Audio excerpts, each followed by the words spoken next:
Gustavo Díaz Ordaz es hasta nuestros días uno de los presidentes de México más odiados y al mismo tiempo el menos comprendido. Practicaba con ahínco el básquetbol, tocaba la guitarra y cantaba canciones bohemias. Aquí les hablo sobre su vida. Escuche y juzgue usted mismo.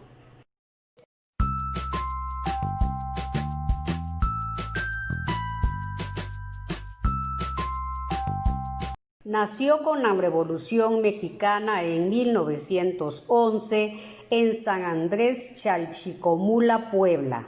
Se graduó como abogado con honores en la Universidad de Puebla. Comenzó como actuario en un juzgado municipal de su estado natal. Pronto fue ascendido a secretario de juzgado y luego nombrado juez por méritos propios. También fungió como Ministerio Público, presidente del Consejo de Conciliación y Arbitraje y presidente del Tribunal Superior del Estado. Asimismo, fue catedrático y vicerrector de su alma mater. Luego fue secretario del Gobierno de Puebla, diputado federal, senador, director general de Asuntos Jurídicos y oficial mayor de la Secretaría de Gobernación en la presidencia de Adolfo Ruiz Cortines. Ya como secretario de Gobernación daba señales muy claras de lo duro que sería como presidente, pues solía decir: al secretario de Gobernación no solo se le debe tener respeto, sino también miedo. Gustavo Díaz Ordaz gobernó el país prácticamente 2 sexenios, el suyo y el de Adolfo López Mateos, quien como presidente pasó la mayor parte del tiempo en giras en el extranjero, eventos sociales, borracheras y con mujeres. Cuando era secretario de Gobernación decía con orgullo: en esta oficina está el control político de México. En el gobierno de Adolfo López Mateos hubo una represión política total y a pesar de ello, Adolfo López Mateos terminó su mandato con altísima aprobación de la población, principalmente porque tenía mucho carisma y segundo porque él no tenía que ensuciarse las manos. Para ello estaba su secretario de Gobernación. A muchos les encanta tener villanos en la política, así es más fácil culpar a alguien y desquitar el rencor acumulado. Gustavo Díaz Ordaz ha sido uno de los tiranos favoritos por excelencia. Por ende, lo único que la mayoría de la población sabe y quiere saber de él es sobre la matanza del 68. Gustavo Díaz Ordaz aprendió de Maximino Ávila Camacho. Gobernó con mano dura, gritos, regaños y severidad. Pero eso sí, nadie puede acusarlo de corrupto. Díaz Ordaz jamás fue un presidente querido por los mexicanos, principalmente por su aspecto físico, pues era muy feo. Y eso, en un país racista, clasista y elitista, tiene mucho peso en la política. Basta con ver la televisión mexicana. El nivel de discriminación es altísimo. Y por si fuera poco, México acababa de tener a uno de los presidentes más carismáticos de su historia, Adolfo López Mateos. Imposible para Gustavo Díaz Ordaz competir con eso. La mancuerna Adolfo López Mateos y Gustavo Díaz Ordaz funcionó a la perfección debido a que el primero era la imagen del gobierno López Mateísta y el segundo era el genio que hacía que el país funcionara. Eso es. Gustavo Díaz Ordaz fue un gran presidente y el último que tuvo éxito en el plano económico. Gobernó el país por 12 años. el sexenio de López Mateos y el suyo. Al llegar a la presidencia mantuvo al secretario de Hacienda Antonio Ruiz Mena, con quien se logró el punto más alto del desarrollo estabilizador del país, también llamado el milagro mexicano. En la administración de Gustavo Díaz Ordaz, el país tuvo un crecimiento sostenido anual del 7%. La inflación en su gobierno no rebasó el 3%. El dólar se mantuvo a 12.50 desde finales del gobierno de Ruiz Cortines hasta la salida de Díaz Ordaz. Esto se traduce a una cosa muy simple. La clase trabajadora tenía un gran poder adquisitivo. Las verduras, la carne y otros alimentos costaban lo mismo al inicio y al final del sexenio. El gobierno díaz-ordista tuvo un auge en materia de construcción de grandes obras por todo el país. Modernas autopistas por doquier y su obra más destacada, la primera línea del metro en el país, una obra que se concluyó en tan solo 3 años sin dejar una deuda multimillonaria a la capital. Desafortunadamente, en el plano político no fue tan exitoso. Tenía muchos enemigos trabajando en su gabinete, comenzando por su secretario de Gobernación, Luis Echeverría Álvarez.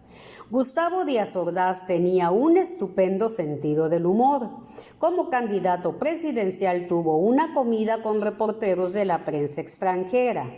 Entonces uno de ellos le preguntó si era cierto que los poblanos eran doble cara, a lo que el candidato respondió a tono de broma: ¿usted cree que si los poblanos tuviéramos 2 caras yo me pondría la que traigo?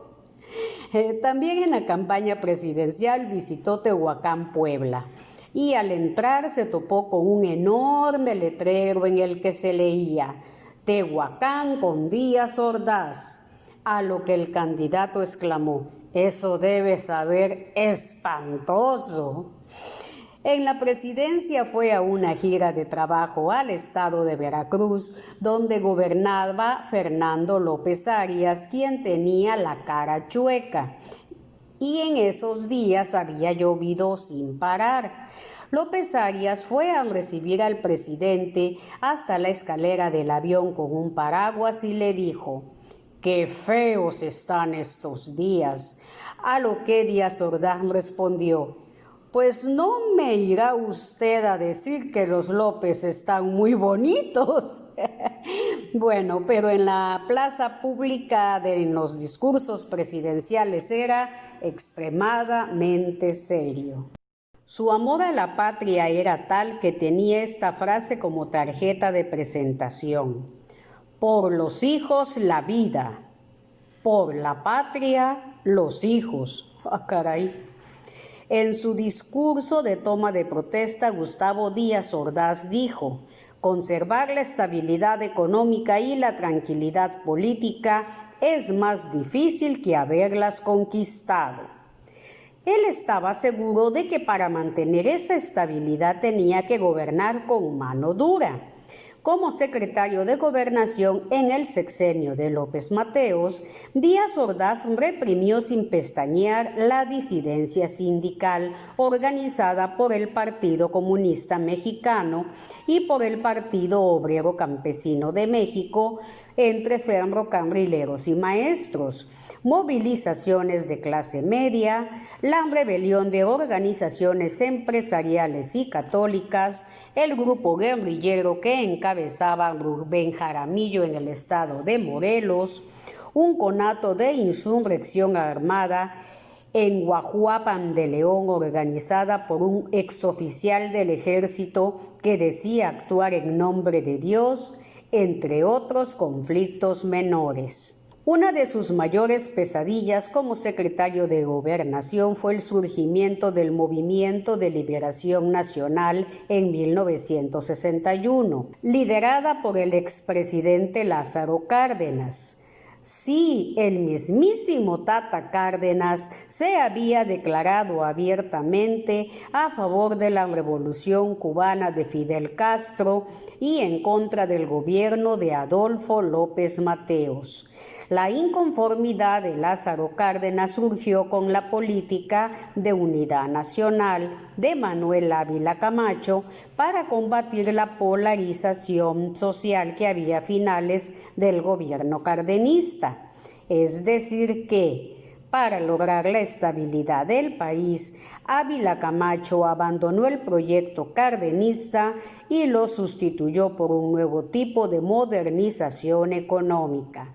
En el MLN militaban altos oficiales del ejército mexicano, exdiputados, exsenadores, exgobernadores, exfuncionarios medios y altos y personalidades de izquierda como Eberto Castillo, Cuauhtémoc Cárdenas, Luis Villoro, Elie de Gortari, Salvador Novo, Carlos Fuentes, Víctor Rico Galán y Fernando Benítez, entre otros. El MLN se desintegró poco antes de las elecciones de 1964, a las cuales pretendían postular un candidato. El argumento para no hacerlo fue la falta de condiciones para la contienda electoral justa. Las razones principales de la disolución del MLN fueron sus conflictos internos. Contrario a la creencia popular, Gustavo Díaz Ordaz no fue un presidente con poder omnipotente. De haber sido así, jamás habrían crecido las movilizaciones estudiantiles del 68. Hubo manifestaciones parecidas en gobiernos anteriores que fueron reprimidas inmediatamente. Por ejemplo, la de los mineros en 1948, la de los estudiantes del Politécnico en 1956 y la de los sindicatos ferrocarrileros en 1958 y 1959.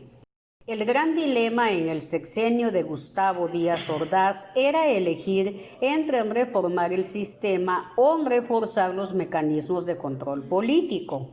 Estados Unidos y la Unión Soviética estaban en plena Guerra Fría. En el mundo había solo dos formas de gobierno: democracia o totalitarismo, capitalismo o socialismo. Se corría en riesgo que al dar más libertad de expresión se desembocaría en una segunda revolución mexicana siguiendo los pasos de Fidel Castro en Cuba. Para la gran mayoría de los mexicanos, la matanza de Tlatelolco fue un arrebato del presidente Gustavo Díaz Ordaz. Como si de un minuto a otro el malévolo inquilino de Los Pinos hubiese decidido enviar al ejército a matar a los manifestantes. Versión extremadamente alejada de la realidad. Para entender un poco este acontecimiento, es imperativo comprender la situación política en todo el mundo en la década de los 60. En 1947 se firmó el Tratado Interamericano de Asistencia Recíproca, también llamado Tratado de Río, en el cual toda la región quedaba integrada al sistema de seguridad estadounidense. Para muchos, América Latina quedaba a la subordinación de Estados Unidos. Pero las cosas cambiaron con la invasión de Fidel Castro a la Bahía de Cochinos en abril de 1961. Luego vendría el violento cierre de tránsito entre las dos Alemanias con la construcción del muro de Berlín en agosto del 61 y la crisis de los misiles en el 62. Estados Unidos utilizó el argumento de una conspiración soviética para instalar dictaduras militares, violenta intolerancia a movilizaciones sindicales o campesinas o ejercer presión en gobiernos vecinos como México.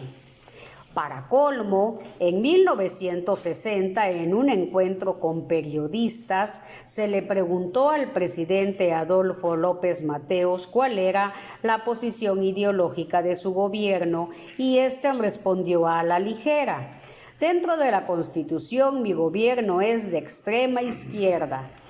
Aquello generó una tormenta política y una inmensa disminución a la inversión privada. En 1954, el gobierno de Estados Unidos había patrocinado y ejecutado por la CIA un golpe de Estado en Guatemala para derrocar al presidente Jacobo Arbenz. Hizo lo mismo en 1964 en Brasil en contra del presidente João Goulart y en 1965 invadió República Dominicana. Díaz Ordaz percibía la vecindad con Estados Unidos como una espada de Damocles. En su discurso de toma de posesión lo confirma. Dijo: nacimos bajo el signo del anticolonialismo y en el pasado sufrimos invasiones, agresiones, intervenciones. Está, pues, en la esencia misma de nuestra nacionalidad condenar cualquier hegemonía de un país sobre otro, sin importar de dónde proceda, ni la forma, ni la modalidad que asuma. En 1967, la revista US News and World Report aseguraba que muchos mexicanos de clase media y alta estaban convencidos de que el gobierno mexicano pediría a los Estados Unidos que envíe tropas a través de la frontera para salvar a México del comunismo. Díaz Ordaz descalificó el informe. Por ningún motivo, en ningún caso, en ninguna circunstancia, ni siquiera como último supremo recurso, el gobierno pedirá a otra nación que intervenga en nuestros asuntos. No, pues sí tenía gallas. O sea, que para Gustavo Díaz Ordaz el comunismo no era su mayor problema, sino la presión que ejercía Estados Unidos sobre México. Y por si fuera poco, los partidos de izquierda, los movimientos socialistas y partidarios de la revolución de Fidel Castro habían crecido en la última década. Al no encontrar resultados a sus demandas, enfocaron su atención en los universitarios. Sobre el movimiento estudiantil del 68 se han publicado novelas, memorias, crónicas, notas periodísticas, entrevistas y opiniones. La mayoría desde la perspectiva de la izquierda, desde la mirada de los estudiantes, reporteros o testigos de aquel día con un solo objetivo: satisfacer al lector con el discurso simplista de pueblo bueno, gobierno malo. Son pocos los estudios históricos y análisis políticos que han enfocado su atención en la matanza del 68 de manera imparcial. Herbert Brown es uno de ellos. Pone en tela de juicio las ideas modernizadoras y democratizadoras atribuidas a los estudiantes. Los movimientos comunistas habían fracasado con los sindicatos obreros, por lo tanto, se orientaron hacia los estudiantes en general y los campesinos. El gobierno de Gustavo Díaz Ordaz tenía tres grandes problemas en el verano de 1968. Número 1, la presión del gobierno estadounidense. Número 2, los Juegos Olímpicos, compromiso adquirido en el gobierno de López Mateos. Y número 3, las manifestaciones estudiantiles renuentes al diálogo. El entusiasmo del presidente Díaz Ordaz por las Olimpiadas era muy poco. En realidad le generaba muchas preocupaciones. Los ojos del mundo estarían enfocados en México. El país recibiría miles de extranjeros. La prioridad del gobierno era garantizar la seguridad a los visitantes y la estabilidad de la nación. Desde el primer año de su gobierno, Gustavo Díaz Ordaz había consultado a distintos sectores de la sociedad la posibilidad de declinar la sede de los Juegos Olímpicos. Se concluyó que al hacerlo podía perjudicarse gravemente nuestro crédito en los medios bancarios internacionales y deteriorarse nuestra economía interna. Gustavo Díaz Ordaz se sentía sumamente orgulloso de haber sido universitario y más aún de haber sido profesor y vicerrector de su alma mater, la Universidad de Puebla. Cada año inauguraba el ciclo escolar de la UNAM y el Politécnico. Entonces, ¿cómo se explica la matanza de Tlatelolco? En agosto de 1966 se fundó la Organización Continental de Estudiantes Latinoamericanos en La Habana, con el objetivo de promover la solidaridad de los estudiantes del continente en la lucha contra el imperialismo, así como para consolidar los lazos de unión con los campesinos y obreros. En 1966, el rector de la UNAM, Ignacio Chávez, se vio obligado a renunciar debido a las manifestaciones en contra de las reformas universitarias en las que se eliminaba el pase automático y se implementan el examen de selección a todos los aspirantes, sin importar si eran egresados o no del bachillerato de la UNAM. Poco después se dio a conocer la creación del Consejo Estudiantil Universitario y su cercanía al Partido Comunista Mexicano. Tras la renuncia de Ignacio Chávez, quedó como rector de la UNAM Javier Barros Sierra, quien en el sexenio de Adolfo López Mateos había sido secretario de Obras Públicas y había tenido varios desencuentros con el secretario de Gobernación, Gustavo Díaz Ordaz. Ya apareció el peine. De acuerdo con la historia oficial, Barros Sierra solucionó todas las demandas de los estudiantes que habían provocado la renuncia de Chávez, es decir, que ya no había razón para manifestaciones en las calles. Si algo ha demostrado la historia universal, es que las grandes tragedias no se dan solas y mucho menos por casualidad. Siempre hay alguien moviendo los hilos, y los estudiantes fueron tan solo sus marionetas.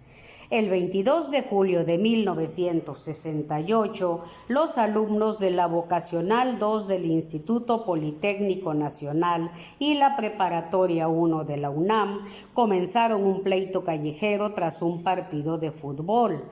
Las autoridades del IPN solicitaron el apoyo de la policía, lo cual concluyó en un severo acto de represión hacia los jóvenes. La tensión fue aumentando con el paso de los días. A petición del regente del Distrito Federal, Alfonso Corona del Rosal, el 29 de julio llegaron a la capital tanques ligeros, jeeps con bazucas y morteros. El ejército se apostó frente a la Preparatoria 1 al mando del general José Hernández Toledo y dispararon un bazucazo contra la puerta. Granaderos y militares aprendieron a los estudiantes. José Barros Sierra y Agustín Yáñez, titular de Educación Pública, acordaron el cierre temporal de las preparatorias y vocacionales. Si bien es cierto que en 1968 la agitación estudiantil se había convertido en un fenómeno desde Alemania Occidental, Europa, Estados Unidos hasta América Latina, no era suficiente para que llegara al nivel de las manifestaciones en México. Cualquier tipo de manifestación requiere un reclutamiento de participantes, organización y algún método de financiamiento. Es fácil imaginar a 20 alumnos indignados con solo el poder de convencimiento, logrando atraer a 100,000 personas. Pero la realidad es otra. Se necesita promover el movimiento, convencer a la gente de que abandone sus actividades cotidianas para marchar en las calles con pancartas. ¿Quién estaría interesado en financiar y en promover el movimiento del 68? La historia nos dejó varias pistas. Javier Barros Sierra había sido secretario de Obras Públicas en el sexenio de Adolfo López Mateos y adversario de Gustavo Díaz Ordaz en la precandidatura presidencial.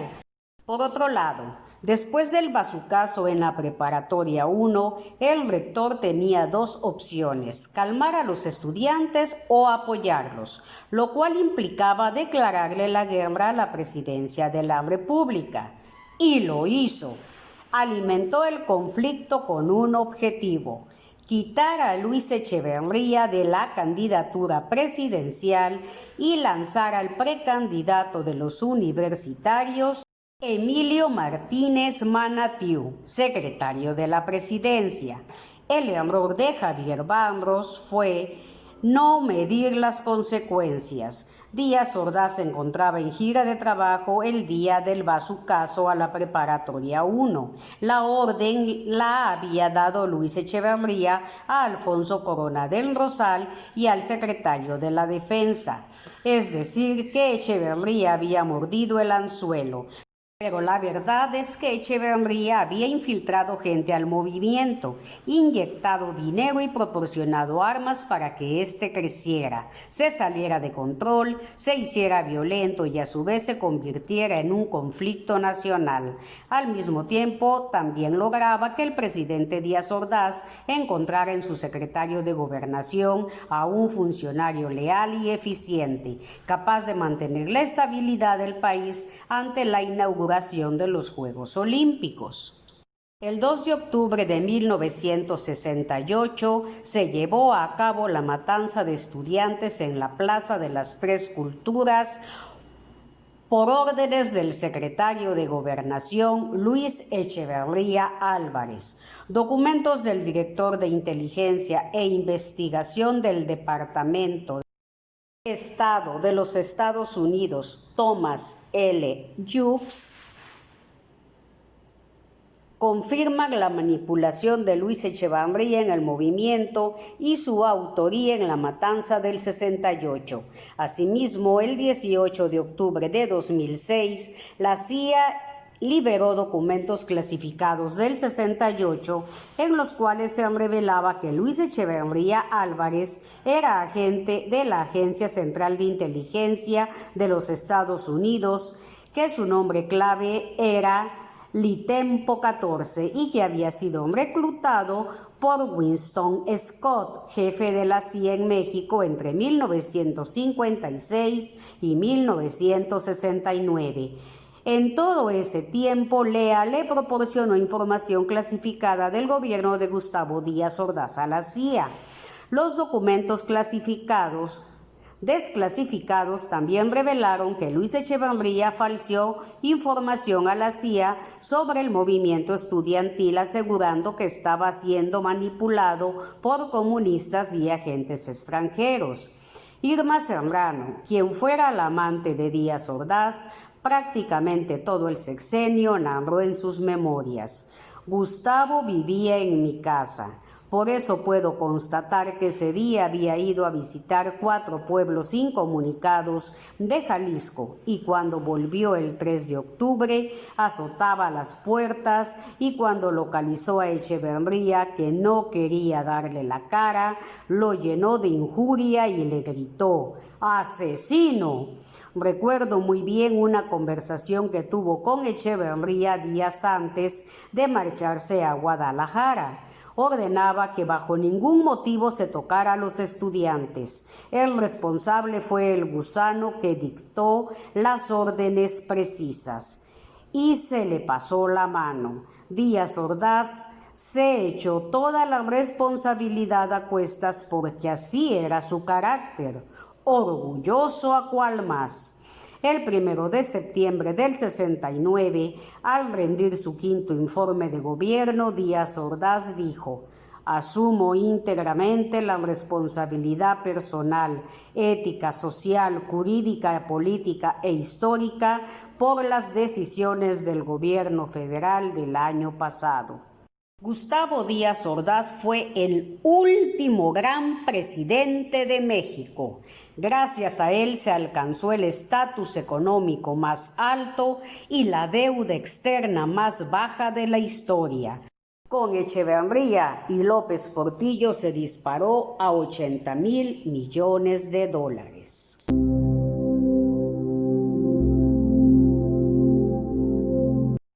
Amigos, divulguemos la historia por un México con conocimiento. Aquí les dejo la verdadera historia de la matanza de Tlatelolco. Abajo les voy a dejar los libros consultados para este reportaje. Les agradezco muchísimo su atención. Hasta la próxima.